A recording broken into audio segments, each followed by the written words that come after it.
Hello दोस्तों, कैसे हैं आप सभी। उम्मीद करता हूं कि आप सभी मस्त होंगे, स्वस्थ होंगे और अपनी पढ़ाई कंटिन्यू कर रहे होंगे। तो स्वागत है आपका हमारे एक और नए वीडियो में। हम इस वीडियो में जानेंगे कि एनसीईआरटी कैसे पढ़ें और उसकी नोट्स कैसे बनाएं। जैसा कि आपको पता ही होगा, जब भी कोई बच्चा यूपीएससी की प्रिपरेशन स्टार्ट करता है, कोई लड़का हो या लड़की, तो उसके मन में पहला थॉट यही आता है कि एनसीईआरटी हम कैसे पढ़ें और उसकी नोट्स कैसे बनाएं। तो आज हम इसी टॉपिक में चर्चा करेंगे और इसकी चर्चा हम 3 स्टेप में करेंगे, बिल्कुल फुल डिटेल्स। तो आइए स्टार्ट करते हैं। तो जब आप पहली बार एनसीईआरटी पढ़ रहे हो तो तुमको डाउट होगा कि हम कौन सी एनसीईआरटी पढ़ें, कौन सी बुक पढ़ें, किस सब्जेक्ट की पढ़ें। तो इसमें कोई डाउट वाली बात नहीं है, आप कोई भी बुक ले सकते हो, हिस्ट्री या जियोग्राफी या अदर सब्जेक्ट। बेसिक सी बात है, मैंने भी हिस्ट्री से ही शुरुआत किया था, तो आप भी हिस्ट्री से शुरुआत कर सकते हो। एंड देन एक बार आपको एनसीईआरटीज पूरी ख़त्म कर लेनी, टोटल एनसीईआरटी।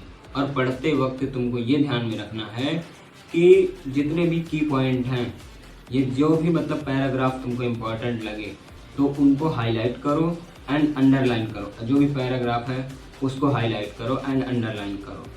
देन उसके बाद और जब तुम पूरी बुक का मतलब जब तुम पूरी बुक ख़त्म कर दो या कोई भी लेसन ख़त्म कर दो, तो उसके बाद जो पीछे सवाल दिए होते हैं या क्वेश्चन दिए होते हैं उनको सॉल्व करने की कोशिश ज़रूर करो, क्योंकि उनको सॉल्व करने के बाद हमारा कॉन्फिडेंस लेवल अप होता है। हमें कॉन्फिडेंस आता है कि नहीं, हम थोड़ा पढ़ रहे हैं। और आप जब क्वेश्चन सॉल्व करेंगे तो आपका भी कॉन्फिडेंस डेवलपमेंट होगा।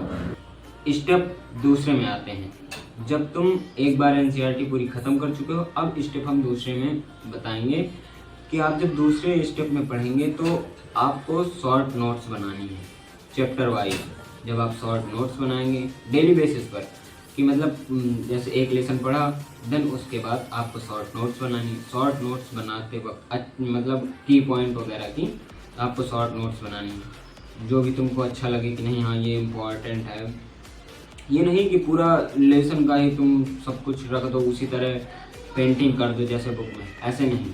तुम अपनी भाषा में उसको लिखो, अपने हिसाब से उस क्वेश्चन को वेरीफाई करो और अपने हिसाब से उसको लिखो। एंड जब तुम दूसरी बार कंप्लीट कर लो पूरी एनसीईआरटी पढ़कर, तब स्टेप 3 में तुमको आना है।